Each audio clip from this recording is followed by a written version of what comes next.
the two. So I have Larry Bird number 4. My number 5 greatest player I ever seen is Isaiah Thomas. I'm sorry. The dude was a killer. He was great. He personified greatness. He was little, but he could take over the game. A big man's game, he would take it over, and the dude was clutch. I put them all on the same level. I can't really put Larry Bird over Isaiah in this standpoint, because Isaiah was always the last one they went to also. So, but Larry has more championships than Isaiah. But Isaiah was a great player, great passer. The dude was so clutch, it was ridiculous. He would get hot. You couldn't guard him. And the greatness that comes with him when he he sprained his ankle and still scored 25 points in that quarter. Now, I think it was like 13 or 9 points after he sprained his ankle in that quarter. But still, it was amazing. Greatness. Going past what is possible for you to go to. He wasn't a dominant player, but he was great. So that's number 5. Now, these next two, you can flip-flop them. I got Hakeem Olajuwon. I never seen nobody dominate somebody on his same level, same skill set, like Hakeem dominated David Robinson to go to the finals. And David Robinson was my favorite player at the time, but the way he got dominated, that's usually, I don't change my mind on nobody. The way Hakeem Olajuwon dominated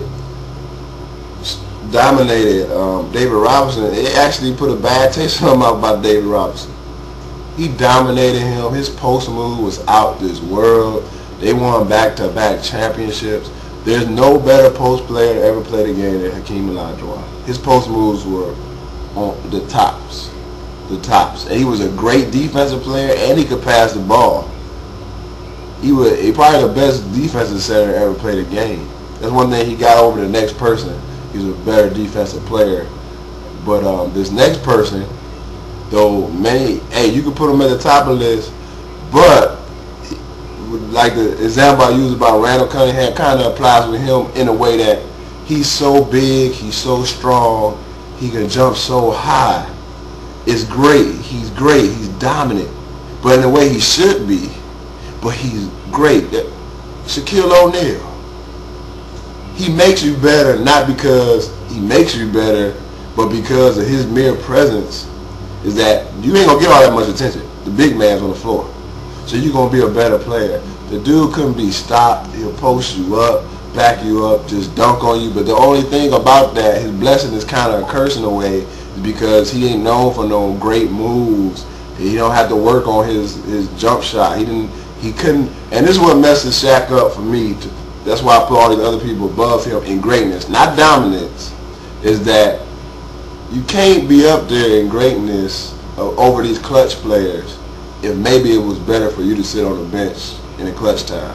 I can't really remember any time other than that dunk when Kobe passed it to him, so I don't know who should get more credit for that dunk. But he went up high for it. But anyway, for that dunk, other than that, I don't remember any clutch plays Shaq made. So when you look at the greatness, I can't put him above these other ones. And like I said, he should dominate. That's his blessing and that's his curse. But his stats were so up there, you got to put him up there. Like my brother said, nobody dominated a game like him. But in terms of greatness, I can't put him over Larry Legend.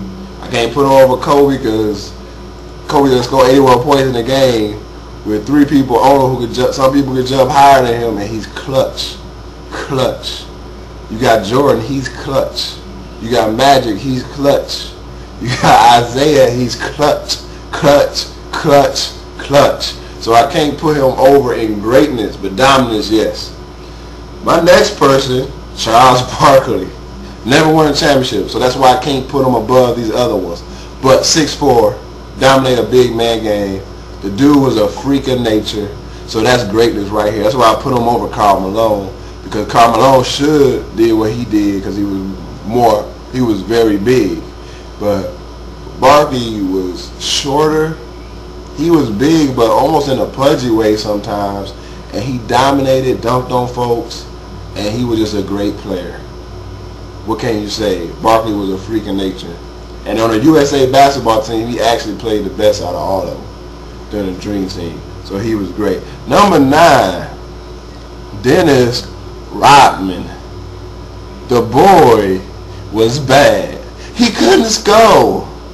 Well, one game he scored 32 points. I remember that game.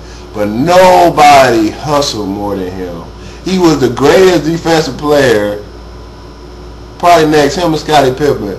But I got to give it to Dennis Rodman because rebounding do count a lot for defense. But he's the greatest defensive player I ever seen play.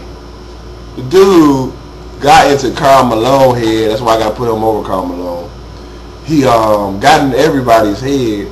He rebounded in this league of tall people. He's 6'10", so he's not that tall compared to the 7-footers.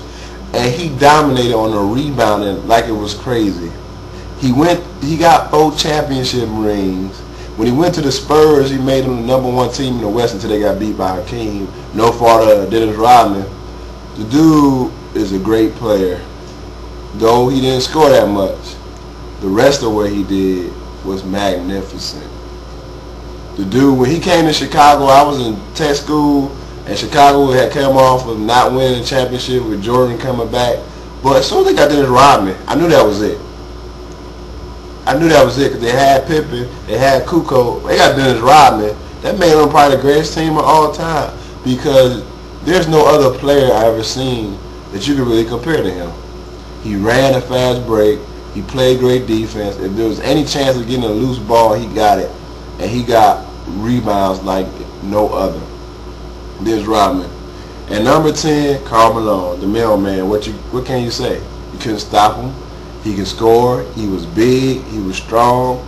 He was a great player. With his numbers, you got to put him up there. Actually, though, I might need to change it. I'm leaving out Tim Duncan. So, I don't know. I might need to put Tim Duncan in there. But, yeah, I'm going to change that, scratch that, because he didn't win no championship, Karl Malone. Tim Duncan, number 10. He made his team better. His post-up moves is next to Hakeem Olajuwon. The only thing is that he kind of bad with the free throws too. And though he had great seasons, he don't have a dominant performance. If you know what I mean. You got Kobe's 81. You got Shaq averaging 34-12. You got Jordan 63. You got Magic getting 20-something assists and 15 points, 15 rebounds. Bird hitting 9 straight shots, and you got Isaiah 25 points in 1 quarter. You don't really know of anything like that with Duncan. He was steady, consistently great, which that's good too. But I had to put him at number 10. All right, those are the greatest players I've ever seen in terms of greatness. So that's my top 10. If you don't like it, hey, I guess you don't like it, but everybody got their opinion, and I can understand if you disagree with me. But you gotta admit, made some good points. Peace.